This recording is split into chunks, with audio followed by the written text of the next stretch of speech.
We in a similar vein though, we have the Tarantino theory. Now this one, I think is more believable because I believe he is actually, I don't know if he's confirmed it. I think he's talked about it. Okay. But it's basically the idea that in the Tarantino movies, there are two different universes. Okay. So there's the actual world in which, like, the movies take place, like the continuity of the movies. Yeah. And then there are movies that exist as movies within that world. So, for example, Pulp Fiction. Yeah. That's like the real world. That's the real world. Yeah. Inglourious Basterds. That's like a real thing that happened in history in the Tarantino world. But then like Kill Bill is a movie that the characters in the Tarantino world would go and see. I see. And what about something like Django?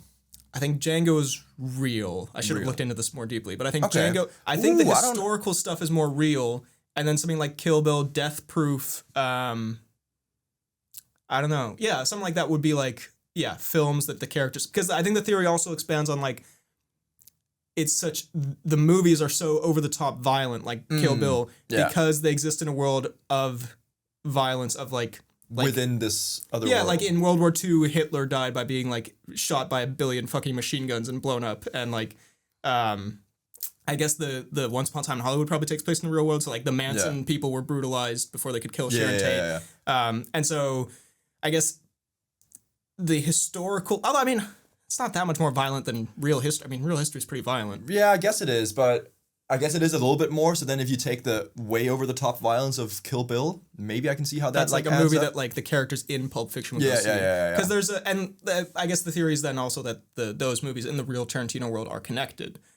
So which is supported by like they all smoke like the same brand of cigarette or something like that, or it's called like Bad Apple cigarettes or something. And like it's supported by in Pulp Fiction, Mia, played by Uma Thurman, she's talking about like a pilot she did for a TV show. And she's basically describing the plot of Kill Bill when she says that. You know, there's little things here. And Tarantino seems like the kind of guy who would like neurotically draw this out on a board and be like, no, you don't understand. This movie's in the fake world in the movie. You don't even understand. Kill Bill 2 is actually in the real world, but the first one is not in the real world. Super deep. Or is he the kind of guy to maybe not think about this at all, and then someone says it, and then he goes, I thought about that all along. That's also possible. I think that's also a pretty Tarantino move. My main question with this is, I like this theory. I think it's a good theory. Cool. However, does that also confirm time-traveling Jackson? Is my question. That's a really good point. Boo style. Boost. Is this all just time travel theories? Oh my god. Hagrid traveled. Just wait till you hear the Hagrid theory. Time traveling Jackson. Because Hateful Eight, which I assume is probably real. I would guess. Right? Yeah. Because, I mean... Who's going to see that movie? He's going to go see that in the Pulp Fiction universe. Exactly. That's not happening. Pulp Fiction. Yeah. Django. Yeah. And he narrates Inglourious. He's God in Inglourious, I guess. So I mean, to be fair, I think the running sort of explanation would be that they're just different characters played by the same actor. But no, I don't like that. I like the time traveling Jackson theory. I think that's better. I think that everyone else that are like duplicate actors, they're just actors playing different characters. It's only Jackson. But Jackson has somehow infiltrated the Matrix. Because also, all of his movies star like the same fucking people. Exactly. Like they all have the same, but it's only Jackson who's time traveling. I like this theory a lot. Right? It adds a little bit of a wrinkle to the Tarantino That's theory. A pretty big wrinkle. Time traveling Jackson. But I fuck with this a lot. Time traveling Jackson? I fuck with it a lot. I like that if he's time traveling Jackson, he somehow did not have the foreknowledge to know that he would die extremely horrible deaths in 2 of those movies where he's violently, brutally murdered.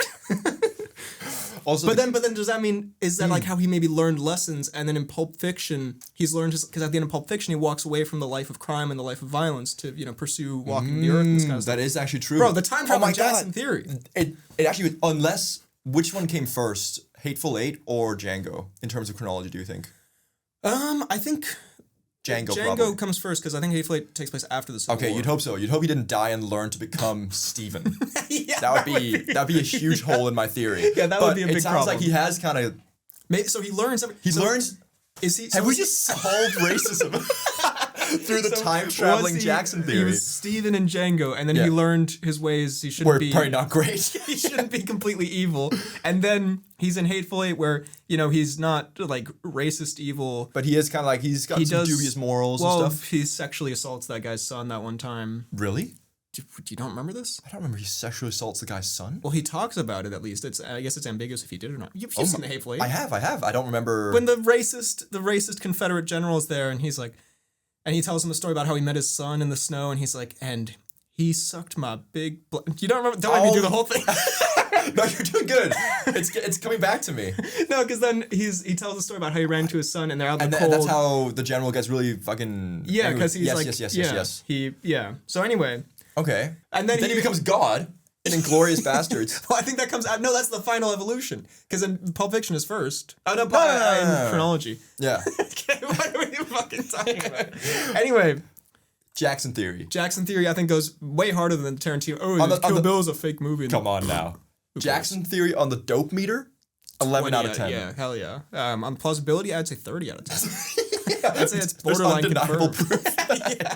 But yeah, I don't know if Tarantino has actually talked about the theory or not, but I do think there's something interesting about there was going to be a movie with the two brothers, the Vega brothers, where it's Travolta from Pulp Fiction and Michael Madsen from Reservoir Dogs. That could have gone hard. Didn't happen. We move. I like the theory. I think it's kind of cute. As theories go, it's cool. Plausibility, I think it's one of those that Tarantino would probably just claim is true, even though it never was the case. But in terms of dope meter, yeah, I'd say like possible. 8 Thurmans out of 10 Umas. No, I don't know about all that. Seems a bit stretching it a bit.